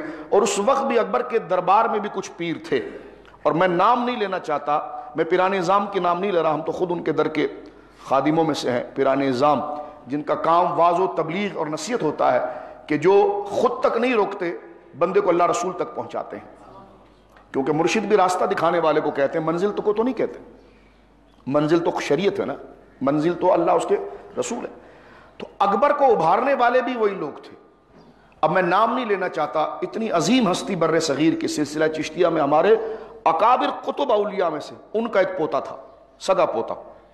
ان بزرگ کا نام لیتے ہوئے میرے رونگٹے کھڑے ہوتے ہیں, استغفر اللہ, میں نام نہیں لے سکتا, اتنی جرت نہیں کر سکتا, لیکن پوتا ہونے سے ان کا کوئی قصور نہیں. لیکن میں آپ کو بتا رہا ہوں کہ ایسے لوگ بھی بکتے ہیں. جب خاندانی لوگ دنیا دار ہوتے ہیں تو پھر وہ کیا تباہی لاتے ہیں. تو وہ باقاعدہ بکا, اور عرب اکبر کے قریب تھا, اور اس کا مقابلہ حضرت مجدد صاحب نے کیا رحمۃ اللہ علیہ, جس کے بارے میں اقبال نے کہا کہ ہند میں وہ سرمایہ ملت کرنے کے احباب. اور وہ درباری پیر جو تھے وہ شریعت اور دنیا کو مرج کر رہے تھے اور نظام تبدیل, یہاں تک کہ اکبر کو یہ کہنے تک کے لیے راضی ہو گئے کہ آپ دین الہی اور آپ اکبر جل جلالہ ہیں. اس تک کے فتوے جائز انہوں نے کرنا شروع کر دیے, کیونکہ مراد تھی, چودراہٹ تھی. ان کو بس اس جملہ کہنے پر بادشاہ کو بہت زیادہ عزت پسند تھی, تو وہ اس کو دیتے رہتے تھے, اور ان کو ان کی مراتیں ملتی تھی کہ بھائی کوئی ٹینشن ہی نہیں ہونا چاہیے, بندے کی زندگی پرسکون ہونی چاہیے. ہم یہ نہیں کہہ رہے کہ بندہ کسی کے ساتھ جا کے سر مارے, لیکن کہنے کا مقصد ہے کہ جس کا بندہ ہے اس کے نظام پر زندگی گزارے, چاہے اس میں خوشی ملے یا غم ملے, نتیجہ تو آخرت کے اندر ہے. اور پھر آپ تاریخ ابھی کبھی آپ پڑھیں, کیونکہ تاریخوں سے زندگی بنتی ہے.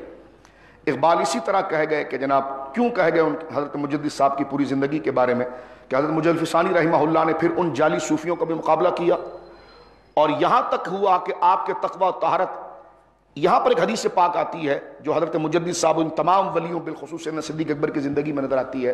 وہ یہ ہے میرے دوستوں, اور میرے اور آپ جیسے عام جیسے لوگوں کے لیے اللہ ہمیں ان باتوں پر عمل کی بھی توفیق دے جب ہم اس کو سمجھ رہے ہیں. نبی پاک صلی اللہ علیہ وسلم سے جب صحابہ نے پوچھا تھا کہ یا رسول اللہ صلی اللہ علیہ وسلم ایسی کوئی بات بتائیے کہ جس سے اللہ بھی پیار کرے اور بندے بھی پیار کرے, بخاری شریف حدیث, کتنا بڑا نسخہ مانگا. ظاہر سی بات ہے میرا اور آپ کا تعلق دو ذاتوں سے ہی ہے, یا تو اللہ سے یا بندوں سے, تو کہ اللہ بھی خوش ہو جائے اور بندے بھی خوش ہو جائیں.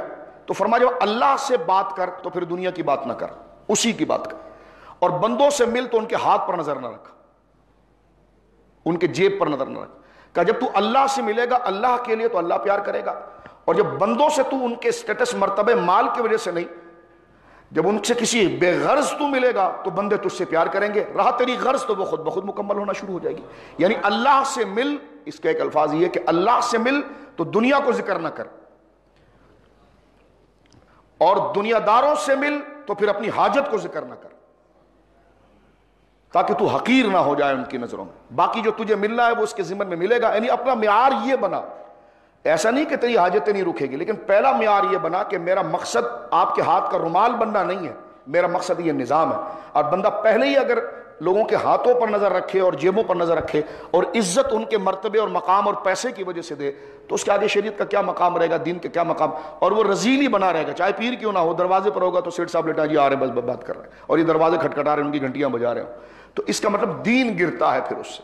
اور یہی چیز حضرت مجدد صاحب نے جب کر کے دکھائی تو آپ کے خراسان افغانستان کے تمام بڑے بڑے گورنرز جب آپ کے مرید ہوئے تو انہوں نے اکبر نے ان کو کہا، جہانگیر نے ان سے کہا، اکبر کے بیٹے جہانگیر نے، کہ یہ احمد سرہندی سے پوچھو یہ ہمارے خلاف کیوں کھڑا ہو گیا اور یہ کیا چاہتا ہے، کسی جگہ کی ریاست چاہتا ہے، مال چاہتا ہے تو ہم دینے تیار ہیں۔ اس وقت جب افغانستان کے گورنر نے رابطہ کیا سرہند کے اندر حضرت مجدد صاحب نے، انہوں نے فرمایا مجھے کچھ بھی نہیں چاہیے، نہ مجھے ریاست چاہیے۔ کیا چاہیے؟ کہ یہ جو بادشاہ شریعت کے خلاف جاتا ہے نا، اس سے اس کو رکھاؤ۔ تو یہ بات جہانگیر کے ذہن پر اتنی اثر انداز ہوئی کہ میرے قریب جو پیروں کا لشکر ہے وہ تو کسی مرید کی فائل کو سائن کرانے کے لیے ہے، اس مجھے کبھی بتا میں کیا غلط کام کر رہا ہوں۔ اور ہر ایک ہوس اور دنیا وابستہ ہے۔ یہ زمین پر ایسے بھی لوگ ہیں کہ جس کو ہم خود آفر کر رہے ہیں اور ہم ڈر گئے، ہماری سلطنت گھٹنے کے بل بیٹھ گئی اس کے آگے۔ یعنی مجدد صاحب ایک فقیر شخص تھے لیکن اللہ نے ان کے کام میں برکت دی۔ آپ تاریخ پڑھیے، اور پاکستان میں دو قومی نظریے کی بنیاد بر صغیر پر رکھنے والے وہ شخص تھے، اکبر کے الہات کے سامنے کھڑے ہونے والے وہ شخص تھے کہ جن کو جمعے کے خطبوں میں یاد کیا جا رہا ہے۔ تو ریاست بیٹھ گئی، اکبر جیسا مغل اعظم، اب آپ دیکھیے پوری ریاست اتنی بڑی ریاست تھی، طاقتور ریاست تھی، وہ گھٹنوں کے بل بیٹھ گئے اور وہ خادم بن کر کہہ رہے کہ آپ جو چاہیے لے لیجئے۔ انہوں نے کہا آپ ہماری ریاست کے خلاف سازش کر رہے ہیں۔ انہوں نے کہا آپ زندگی بھر خلیفہ آپ بنے رہیں، مجھے اس سے کیا غرض ہے، مجھے نہ آپ کی کرسی سے مطلب ہے، آپ ریاست کریں، آپ اپنا نظام چلائیں، لیکن جہاں آپ عقیدہ اسلام کو چھڑیں گے وہاں ہم آپ کے پاس کھڑے ہو جائیں گے۔ تو کہا آپ کا مسئلہ کوئی میری سیٹ لینا، کہا میری سیٹ نہیں چاہتے، مجھے تو کان یہ بھرا گیا کہ وہ تمہیں ہٹا کر خود آنا چاہتے ہیں اس لیے ساری مہم چلائی ہے۔ کہا نہیں ایسا تو کچھ بھی نہیں۔ کہا فلاں جگہ کی گورنری چاہتے ہیں، کہا یہ بھی نہیں۔ کہا ریاست میں بغاوت آپ کر رہے ہیں تاکہ میرا تختہ الٹ دیں، کہا نہیں۔ تو کہا پھر یہ ساری تحریک چلی کیوں ہے؟ کہا اس لیے چلی کہ تم خدا کے نظام کو چیلنج کر رہے ہو۔ تو جہانگیر کو ایمان نصیب ہوا اور حضرت مجدد صاحب کے پاس آ کر ہاتھ پر اس نے بیعت کی، اور مجدد صاحب کے اس تقوی نے جو ہے وہ اور دنیا سے دوری نے اور اصل حقیقت کی طرف آنے سے اس کو اس راستے کی طرف راغب کیا۔ تو لہٰذا ہمیں بھی چاہیے کہ پیر ہم تھانے کچہریوں کے لیے نہ پکڑیں، پیر ہم اللہ کے لیے پکڑیں۔ اگر تھانہ کچہری کے لیے پیر پکڑنا تھا تو ایس ایچ او صاحب ہی کو پیر بنا لیتے، ڈائریکٹ ہی رابطہ کر لیتے ان سے، آئی جی صاحب قبلہ انہی سے رابطہ کر لیتے، وزیر اعلیٰ صاحب انہی سے رابطہ کر لیتے۔ جب ان سے ان تک پہنچنے کے لیے ہم پیر پکڑ رہے ہیں تو وہ تو براہ راست بھی مل سکتے ہیں ہمیں۔ اور اس دفعہ دیکھیں گورنمنٹ کے اندر سادات بھی بہت ہیں، سید ہے تقریباً، تو براہ راست بندہ اس کا ہی مرید ہو جائے اگر کام کرانا ہے۔ لیکن نہیں، یہ عہدوں کی توہین نہیں کر رہے ہیں ہم، میں اور آپ اپنی نظریوں کی درستی کی کر رہے ہیں۔ میرے دوستوں بزرگوں، ہم مرشد پکڑتے ہیں اللہ تک پہنچنے کے لیے، اور وہ خود اللہ کے نظام کے خلاف باتیں کر رہا ہو اور خود بیٹا اور بیٹے سے بلوا رہا ہو، خود تو بیچارے بول بھی نہیں سکتے، اور بیٹے سے بلوا رہے ہوں اور سارے لوگ چپ لگا کر بیٹھے ہوئے ہوں کہ نعت کی گردن ذرا کمزور ہے، ان پر ہی ہاتھ رکھا جائے اور کسی اور پر نہ رکھا جائے، تو میں پوچھتا ہوں تو یہ دنیا داری نہیں تو اور کیا ہے؟ یہی حضرت ابوبکر صدیق رضی اللہ تعالیٰ کا زہد مبارک تھا کہ جس وقت لوگوں نے زکوٰۃ دینے سے انکار کیا تھا تو حضرت فاروق اعظم نے روک کر کہا کہ وہ کلمہ پڑھتے ہیں، آپ ان کے لیے تھوڑی نرمی رکھیے۔ آپ نے فرمایا کہ دیکھیے کہ جو نماز کا درجہ ہے وہی زکوٰۃ کا درجہ ہے۔ اے عمر کیا ہوا، کیونکہ پیر تھے آپ حضرت عمر کے، اے عمر تمہیں کیا ہوا کہ زمانے جاہلیت میں تمہاری جرت اور تمہاری بہادری بہت تھی، لیکن آج حال یہ ہے کہ جب میں تمہیں کھڑے ہونے کے لیے کہہ رہا ہوں تو تم کمزور ہو۔ فرمایا کیا ہوگا کہ مدینے کے گرد کے جنگلوں سے درندے نکل آئیں گے اور ابو بکر کے جسم کو پھاڑ دیں گے۔ فرمایا میرے جسم کو پھاڑ کر وہ ٹکڑے ٹکڑے بھی کر دیں، لیکن جو رسول اللہ کا نظام تھا میں اس کو اسی طرح چلاؤں گا۔ تو یہ اکابر کی زندگی جو ہمیں اس جرت کو بیان کرتی ہے۔ اب آخر میں ختم کرتے ہوئے میرے دوستو، یہ باتیں میں نے اور آپ کو، ہم کوئی پارسا نہیں ہے، کرسی پر اس لیے بیٹھے ہیں کہ صرف سب کے سامنے کوئی بات کر سکیں۔ کوئی اور امام صاحب ہوتا تو وہ بیٹھ جاتا، ہم زمین پہ بیٹھ جاتے۔ تو اس میں کوئی مرتبوں کا فرق نہیں، ان باتوں کی اہمیت ہے جس کے میں بھی پابند ہوں اور آپ بھی پابند ہیں۔ قرآن کریم نے اس بات کو سورہ فاطر کے اندر ذکر کیا اور ہمارے ہوش ٹھکانے لگا دیے کہ تم کیا ہو اور کہاں تم جا رہے ہو۔ لوگوں کو پیسے سے نہیں خریدو، اللہ کے نظام پر چلو۔ ایک بندے نے اپنے مرید پیر سے کہا کہ لوگ میری عزت کب کریں گے؟ فرمایا جب تو خدا سے ڈرے گا۔ فرمایا جب تو خدا سے ڈرے گا تو لوگ تیری عزت کریں گے، اور جب تو خدا سے نہیں ڈرے گا تو پھر کسی کو 4.5 لاکھ روپے دے کر اپنا لائف پروگرام کروائے گا، کسی کو پیسے دے کر، اور خود ایسے لوگوں کو بٹھائے گا کہ جو تیری منقبت ہے وہ 15 منٹ تک ہوگا، جب تو لوگ دیکھ میں کھانا کھا کے چلے جائیں گے تجھے بھی بھول جائیں گے، پھر وہ انتظار کریں گے یار وہ سرکس کب لگے گا، تو پھر ہم اس محفل میں پھر شریک ہو جائیں۔ تو فرمایا سرکس لگا کر کیا عزت لے رہے ہو؟ جتنا صرف میں آپ کی طرف کر رہا ہوں اتنا میں اپنے جرم کا اعتراف کر کے اپنے رب کی حضور اپنی ندامت کے آنسو گرا دوں تو خود اللہ رب العالمین آپ کے دل میں مرتبہ پیدا کر دے گا. اس لیے کہ بندے اس کی عزت کرتے ہیں. اور مجھے ایک حدیث پاک یاد ہے, اللہ اکبر, اللہ میرے اور آپ کے حال پر رحم کرے. ایک صحابی نے اتنی بنیادی سوال کیا ہے میرے دوستوں بزرگوں سرکار سے, جملہ دیکھیں اور اس کا جواب حضور کے علاوہ کوئی نہیں دے سکتا تھا. اللہ اکبر اللہ اکبر. پوچھا یا رسول اللہ میری عزت اللہ کی نظر میں کیا ہے؟ اب سوال دیکھیں آپ.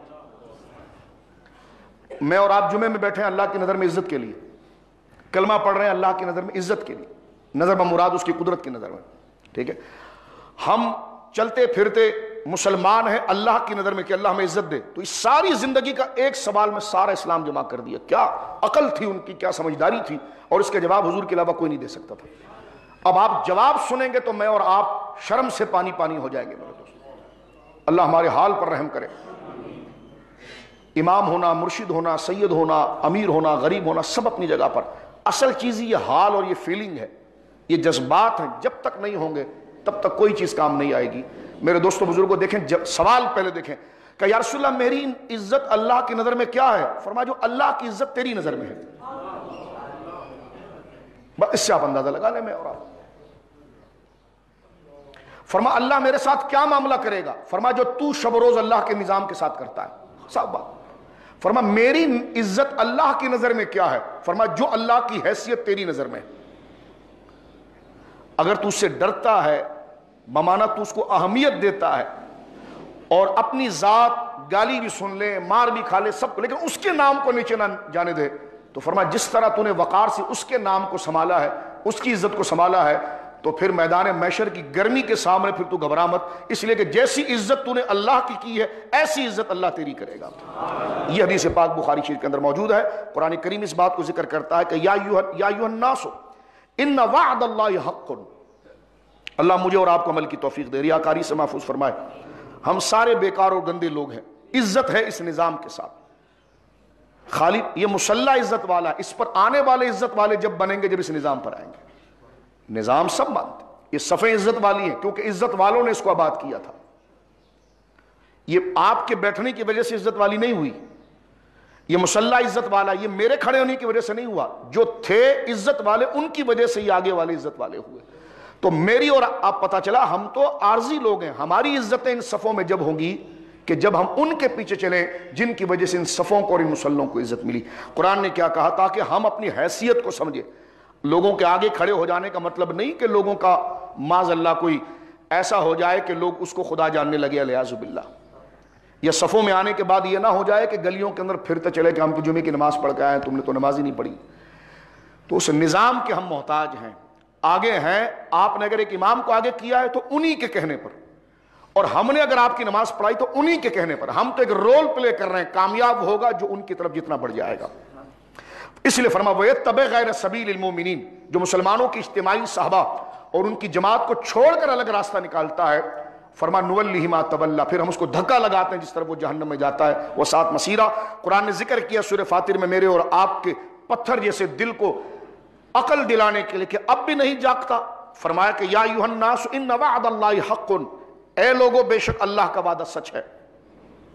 تو ہرگز دھوکہ نہ دے دنیا کی زندگی تمہیں. کیوں؟ فرمایا کہ اور ہرگز تمہیں اللہ کے حکم پر فریب نہ دے, کیونکہ دنیا کی زندگی بڑا فریب ہے کہ جو تمہاری چودراہٹ اور تمہارے معاملات. اب دیکھیں قرآن کریم نے ایک جگہ اور ذکر کیا سورہ عنکبوت کے اندر. اللہ رب العالمین سورہ کہف میں فرمایا البال والبنون زینت الحیات الدنیا. میں اور آپ کس چیز پر پھیلتے ہیں؟ مال پر, اولاد پر, تعلقات پر. اللہ فرماتا مال اور اولاد یہ تو صرف دنیا کی زیب و زینت ہے, صرف دنیا کی ہے. فرمایا والباقیات الصالحات, آخرت میں وہی ہے جو تیری نیکیاں ہیں. فرمایا خیر عند ربک الثواب, آخرت میں تیرے لیے وہی. فرمایا مال اور فرزند تو صرف دنیاوی زندگی کے زیب و زینت ہے, بس اور کچھ نہیں. اور در حقیقت باقی رہنے والی نیکیاں وہی بہتر کام ہے تیرے رب کے وہاں جو ثواب کا اعتبار سے اور بہتر ہیں, جن کی امیدیں تو نے وابستہ کر رکھی ہیں. تو قرآن کریم فرقان حمید نے اس چیز کو واضح کیا اور میرے اور آپ کے لیے. تو زہد کی یہ زندگی اصل زندگی ہے کہ جس میں بندہ جو ہے کہ وہ اپنے آپ کو شریعت مطہرہ کا پابند کرنا چاہے, اور اللہ رب العالمین جل وعلا کی مرضی کے تابع کرنا چاہے تو اس حقیقت کو وہ سمجھ لے کہ اصل جو چیز ہے وہ اللہ رب العالمین جل وعلا کی ذات کا ہی رہنا ہے اور ہر شے فانی ہے۔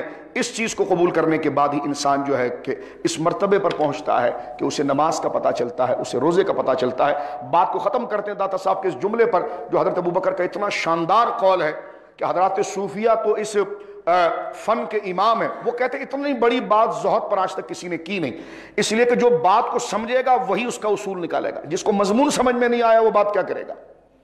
آپ ایک بات کو جتنا اچھا سمجھیں گے اتنا اچھا ایکسپلین کریں گے، کرنے سے پہلے اس کو سمجھنا آپ میرے اور آپ کے لیے ضروری ہے۔ حضرت ابوبکر صدیق نے دنیا کو فانی اور رب کو باقی اور رب کے ساتھ بندے کا رشتہ کیسا ہونا چاہیے، حضرت امام الصوفیہ جن کی کتاب کو تصوف کا اخلاق کا انسائکلوپیڈیا کہا جاتا ہے، کشف المحجوب شریف میں آپ فرماتے ہیں کہ اس طریقے سے دنیا کو اور اللہ کی ذات کو کسی نے نہیں سمجھا بعد انبیاء جو حضرت ابوبکر نے سمجھا۔ کیا آپ نے ارشاد فرمایا اللہ کے حضور دعا کی، یا اللہ میرے لیے دنیا کو کشادہ کر، فرمایا یا اللہ میرے لیے، اب دیکھیں اس میں ساری چیزیں آ گئی۔ کسی کے ذہن میں یہ ہوگا کہ آپ کیا کمانے سے منع کر رہے ہیں، آپ نے کیا کھانے سے منع کر رہے ہیں، یہ نہیں۔ اب یہ کنکلوڈ یہاں پر اس خطبے کو ہم نے آخر میں اس لیے رکھا، حضرت ابوبکر صدیق دعا کرتے تھے کہ یا اللہ میرے لیے دنیا کو کشادہ کر لیکن مجھے اس میں ملوث نہ کر۔ فرمایا دنیا کی ہر نعمت میرے پاس ہو، گاڑیاں میرے پاس ہو، بنگلے میرے پاس ہو، زمینیں میرے پاس ہو، مال میرے پاس ہو، اس لیے دے اور پھر میں وہ مال جب تیری راہ میں خرچ کروں۔ ظاہر سی بات ہے میں اور آپ اتنی محنت سے اگر کمائیں اور ایک غریب مانگے ہم دیں تو بندے کے دل کو بھی تو درد ہوتا ہے نا، تکلیف ہوتی ہے، کہہ رہی ہے بچا کر رکھتے آپ دے رہے ہیں تو فرمایا کہ جب تم دے گا دنیا مجھے تو میں شکر گزار بنوں گا، اور جب میں اس میں سے دوں گا اور پھر مجھے تکلیف پہنچے گی اور میں اس پر صبر کر کے دوں گا تو مجھے صبر کا بھی اجر ملے گا اور شکر کا بھی اجر ملے گا۔ اس لیے آپ کے ایک جملہ تھا، آپ سے ایک مرید نے پوچھا کہ دنیا کی مثال کیسی ہے، فرمایا کہ کشتی کی مثال کیا ہے، کشتی پانی کے اندر چلتی ہے، یعنی پانی اس کے اندر آ جاتا ہے تو چلتی ہے یا پانی کے اوپر چلتی ہے؟ انہوں نے کہا حضرت اگر پانی اس کے اندر آئے گا تو کشتی تو ڈوب جائے گی۔ تو فرمایا بس یہی میرا اور تیرا حال ہے، ہم نے دنیا کے اوپر رہنا ہے، دنیا کو اندر نہیں لینا ہے۔ فرمایا اس سے استفادہ جائز ہے، اصل وہ جو چیز ہے کہ اللہ کی طرف لوٹ کر جانا ہے، اسے حساب و کتاب دینا ہے، اور وہ اکاؤنٹیبلٹی اور تمام چیزیں جو خطبے کے اندر میرے اور آپ کے لیے ذکر کی جاتی ہے کہ فَمَن يَعْمَلْ مِثْقَالَ ذَرَّةٍ خَيْرًا يَرَهُ، رائی کے دانے کے برابر بھی نیکی ہوگی تو امام بھی دیکھے گا، مقتدی بھی دیکھے گا۔ وَمَن يَعْمَلْ مِثْقَالَ ذَرَّةٍ شَرًّا يَرَهُ، رائی کے دانے کے برابر بھی تم نے برائی کی ہے تو امام کو بھی پکڑا جائے گا، مقتدی کو بھی پکڑا جائے گا۔ تو فرمایا دنیا سے استفادہ کرنا، اولاد سے استفادہ کرنا، کاروبار کو وسیع کرنا، یہ بہت اچھی چیز ہے، لیکن اس کو ہاتھ میں رکھا جائے، دل میں نہ رکھا جائے، کیونکہ دل میں اس حقیقت کو رکھا جائے کہ میں بھی فانی، یہ بھی فانی، ہم نے بس دن ہمارے مکمل ہو رہے ہیں، ہم نے آگے کی طرف جانا ہے۔ تو یہ وہ مثبت خیال ہے جو حرص سے بندے کو نکالتا ہے۔ ملاوٹ جیسی چیز، ملاوٹ میں اور آپ کیوں کرتے ہیں؟ جب ہمارے دل کے اندر دنیا آتی کہ میں نے ہمیشہ رکھنا ہے، رہنا ہے، ہم چوری کب کرتے ہیں، ہم حسد کب کرتے ہیں، غیبت کب کرتے ہیں، تو سب سے بہترین علاج زہد ہے، اور زہد یہی ہے کہ من عرف نفسہ فقط عرف ربہ، جس نے اپنے رب کو باقی جانا اس نے اپنے آپ کو فانی جانا، جس نے اپنے آپ کو فانی ایکسپٹ کر کے دل کے اندر لاک کر دیا تو پھر وہ کسی کے لیے سوچے گا نہیں۔ اس نے کہا جی یہ بھی چلا جائے گا، میں بھی چلا جاؤں گا، اور ہو بھی جائیں گے۔ تو اللہ رب العالمین جس کے دل میں یہ حقیقت ڈال دے اسے ہی ایمان کا عرفان ملتا ہے، اسے ہی نماز کا عرفان ملتا ہے۔ اللہ رب العالمین جل وعلا ہمیں ادھر ادھر کی راہ اختیار کرنے کے بجائے ان سچوں کے راستے پر چلنے کی توفیق عطا فرمائے، اور اللہ ہمارے اندر طلب پیدا فرمائے۔ طلب، پیاس نہ لگی ہو تو ٹھنڈا روح افزا بھی مزہ نہیں دیتا، اور پیاس لگ جائے تو گرم پانی بھی شہد لگتا ہے۔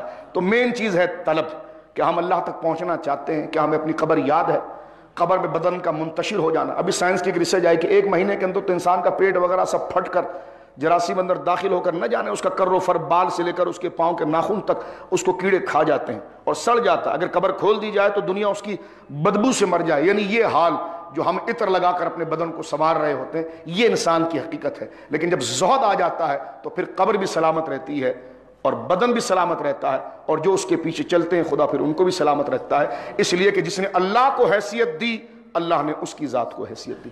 اللہ رب العالمین میرے اور آپ کے گناہوں کو معاف کرے۔ وآخر دعوانا الحمدللہ۔